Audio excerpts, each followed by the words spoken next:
सो ये जो क्वेश्चन है वो ऐसा तो देखने में काफी डिफिकल्ट लग रहा है, और अगर हम नॉर्मल अप्रोच से चलेंगे तो ये क्वेश्चन काफी टाइम लेगा सॉल्व होने के, है ना, अप्रोक्सीमेटली 5 से 10 मिनट लेगा। बट हम देखते हैं कोई अल्टरनेट अप्रोच जिससे ये जल्दी सॉल्व हो जाए। एंड कम्पिटिटिव एग्जाम में भी हमें पता है कम से कम एट द मैक्स हमें 30 सेकेंड मिलते हैं किसी भी क्वेश्चन को सॉल्व करने के लिए। तो चलिए शुरू करते हैं ना। सो इसके लिए बेस्ट अप्रोच क्या है, हम अगर आप इस क्वेश्चन को ध्यान से देखो तो यहाँ पे बेसिकली दो ही वैल्यू है। एक तो ये 5.624 है, अगर हम इसको वेरिएबल ए मान लें, और ये जो दूसरी वैल्यू है 4.376 इसको बी मान लें। अगर आप डिनोमिनेटर भी देखो तो यही दो वैल्यूज हैं आपके पास, है ना। यहीं पे देखो 5.624 इसको ए मान लिया, इस वाले को भी ए, यहाँ पे फिर 5.624 है उसको ए, 4.376 को बी, अगेन 4.376 को बी, अगेन 4.376 को बी, राइट। एंड इंपॉर्टेंट बात क्या है याद रखने वाली, कि जो भी पावर्स हैं और साइन है वो एज इट इज लिखने हैं ना। तो जैसे ए की यहाँ पे पावर 5.624 की पावर 3 है, तो हम ए की पावर क्या आ जाएगी 3, और बाद में ये जो प्लस साइन है वो भी एज इट इज, और सिमिलरली 4.376 की पावर 3 है, तो b की पावर भी क्या होगी 3। एंड सिमिलरली डिनोमिनेटर में भी जो साइन है वो एज इट इज लगा देते हैं। चलो ठीक है, अब इसको सॉल्व करने की कोशिश करते हैं। अब सिर्फ हम वेरिएबल लिखेंगे, ऐसा हमने क्यों किया, ताकि हमारा टाइम बच जाए, है ना।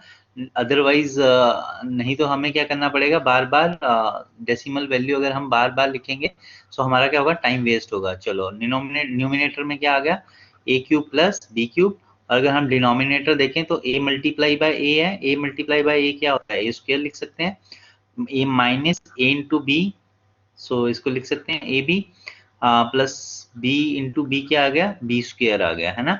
चलो, तो अब अगर आपको एक फार्मूला याद हो अगर मैथ का, तो ये न्यूमिनेटर में अप्लाई होगा, ठीक है। सो उसके अकॉर्डिंग टू दैट फार्मूला क्या है, a cube plus b cube का फार्मूला क्या होता है, a plus b, and in the second bracket में क्या आता है, a square minus a b plus b square, right.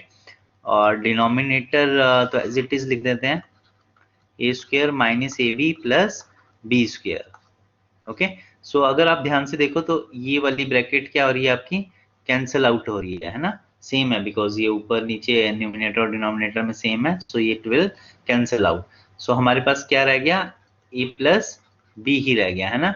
अब ए की वैल्यू कितनी मानी थी हमने, ए माना हुआ है हमने, अगर आप ध्यान से देखो तो ए माना था आपने 5.624, और बी को कितना एज्यूम किया था, बी एज्यूम किया था 4.376।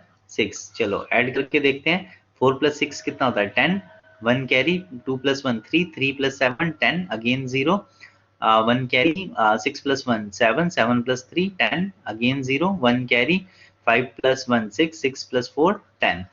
एंड ये जो हमारे पास डेसिमल के बाद की जीरो होती हैं वो मैटर नहीं करती, है ना। सो मीन्स हम डिस्कार्ड कर सकते हैं। सो अल्टीमेटली आंसर कितना आ गया आपके पास, 10 आंसर आ गया, right. So 10 is the right answer. सो कौन सी ऑप्शन ठीक होगी चारों में से, a option, right. So this is the easy way to solve this question. If you like this video, then please do like, share and subscribe, and thanks for watching. Have a nice day.